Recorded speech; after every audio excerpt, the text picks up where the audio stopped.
welcome to another episode of Last Minute Laura. I am Laura, and in today's video, we're keeping on the train of natural dyes like the last two videos.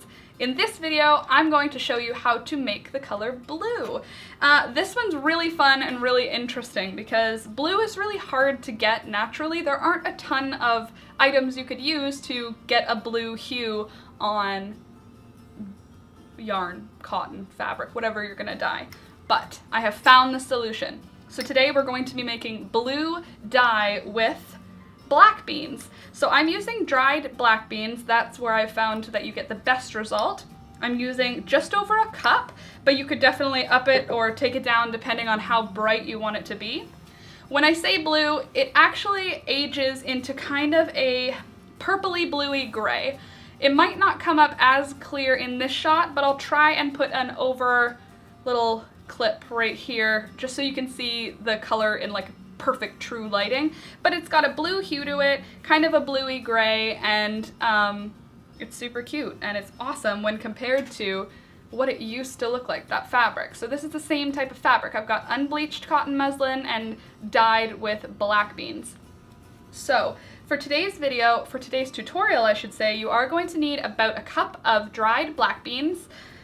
You're also going to need a pot, just like that, in order to simmer your beans so that you can extract all of the pigment from the shells in order to deposit it onto your fabric. You're also going to need a big container to let the dye sit in. You could let it sit in your pot, but you're better off just getting it so somewhere in a big container that you can leave it for 4 hours so that it can absorb as much of that pigment as possible. You'd be wise to also have a strainer, a spoon, a couple of other simple kitchen tools that pretty much everybody's got. If you don't, you can always use fabric to strain out your beans. You can always just tip out and get as much of the liquid out as you can. It's not a really scientific process, it's more an art form. So do whatever makes you comfortable, but you will need black beans for this one. So as soon as you've got your black beans, your fabric, whatever you want to dye, and your pot, meet me over at the stove and I will show you how to do the next step. Okay, so I've got my black beans and I've got a pot on the stove. I'm going to add my black beans to the pot and cover it with lots of water. Way more water than you think you're going to need because these black beans are going to absorb a ton of that water. And on top of that, you want a lot of water as a medium for the dye. So let them sit in there on high heat until they come up to a vigorous boil, and then turn it down to low to keep it at a simmer for about 1 hour to extract all of the dye. You could do 2 hours if you want, but 1 hour should do it for us.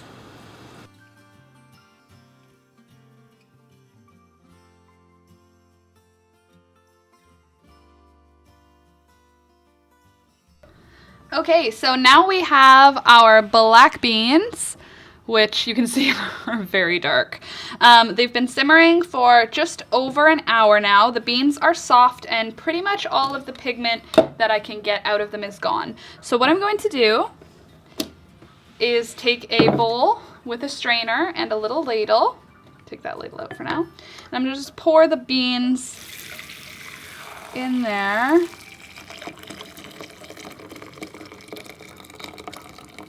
Just to get out as much of that liquid as I can.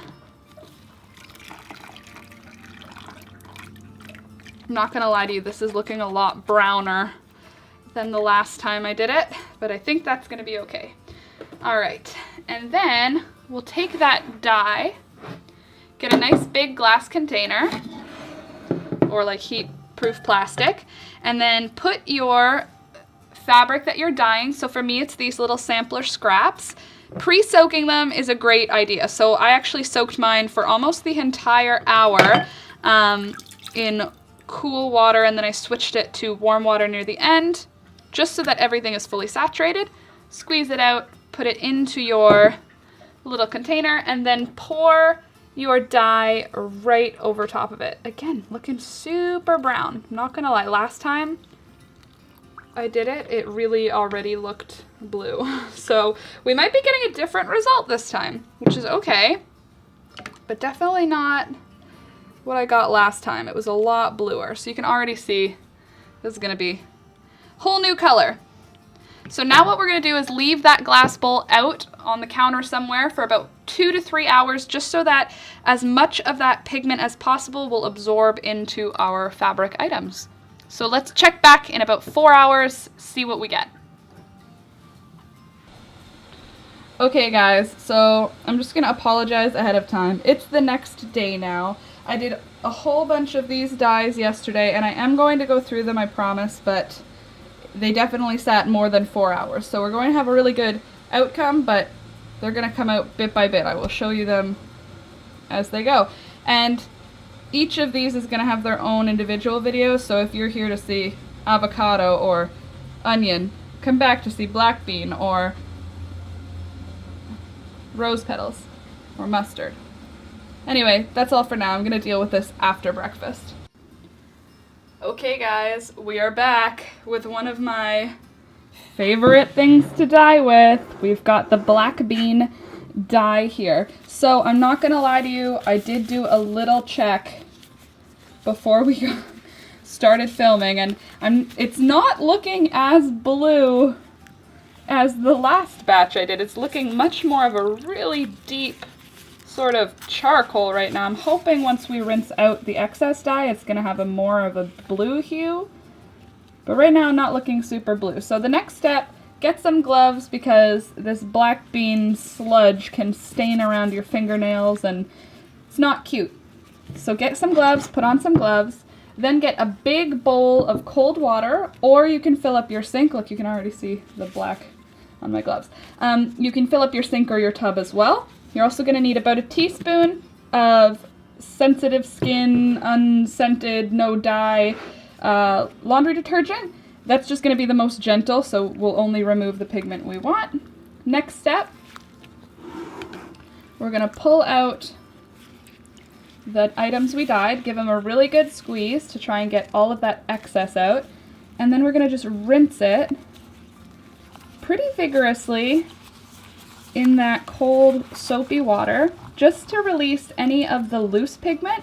We don't want any of that loose pigment stuck to the fabric, because that's going to end up leaching onto your skin when you're sweating or rinsing out in your wash, which is not good either. We want to get it as rinsed out as we can without removing the dye that is actually in the fabric. So once you get it good and rinsed, once the water is coming out of that fabric clear, you can stretch out the fabric and place it on a dry towel somewhere warm and dry until it's totally and completely dried out. And that'll show you the color that you got from it, the total true color. You can see how pretty that is. It's more of a stone gray, let's be honest. It's not quite blue.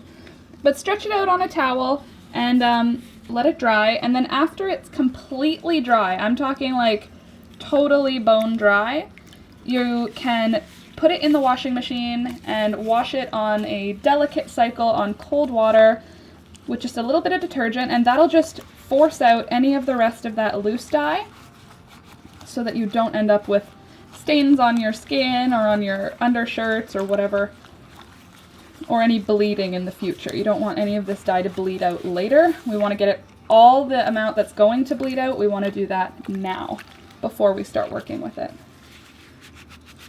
Alright, well that one kind of has a bit of a purpley bluish hue, I guess. It's not totally just gray. It's really pretty, but it's definitely not blue like what I originally wanted. It's okay though, it's still pretty. So this one is my favorite already, the swatch that I made with the yarn. I'm thinking I might pull it all out after this and make something else with the a bit of yarn that I've got. With the other videos that I have coming out in this theme, I have a few dyeing videos coming out in the coming weeks because I'm doing some natural dyeing at home. I might make something with all of these swatches once we're done.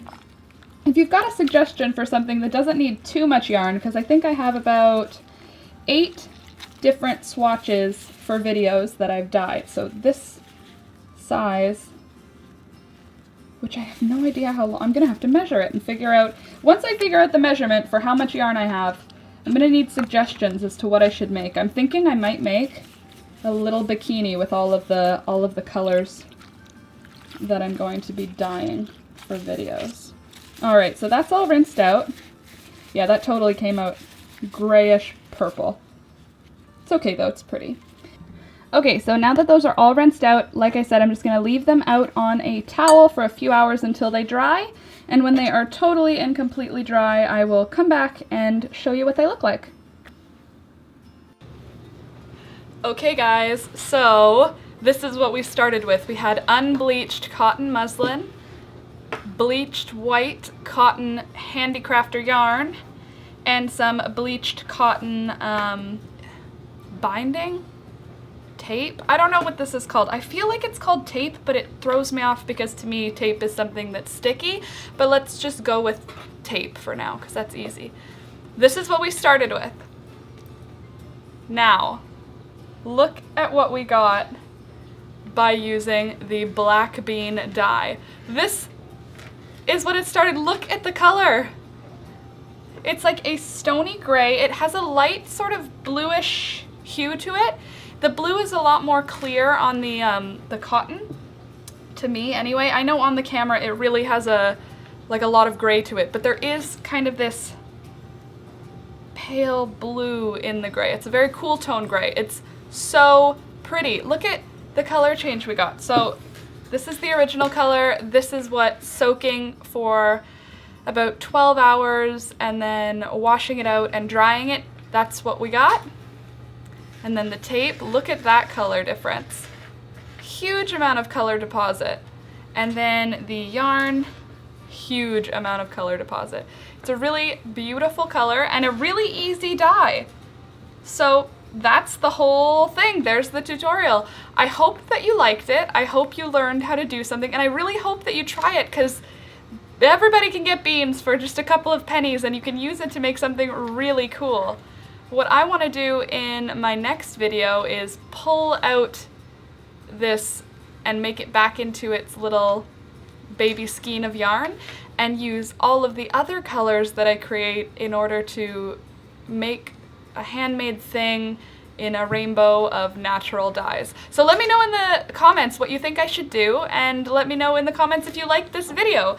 If you did like it, another way you can let me know is just by clicking the like button, but definitely come back next week because I am filming so many of these dyeing videos that there are going to be, I think about 8 or 9 of them in the coming weeks with all different colors, all different ingredients, but yeah, easy tutorials, great for doing with the kids because they're all non-toxic, and also great for doing if you just want to liven up something that you've got that's white or a pale color. You could definitely just make it this beautiful stone gray. So that is it. Thank you so much for watching, and I hope you come back to see us in the next video. Bye guys!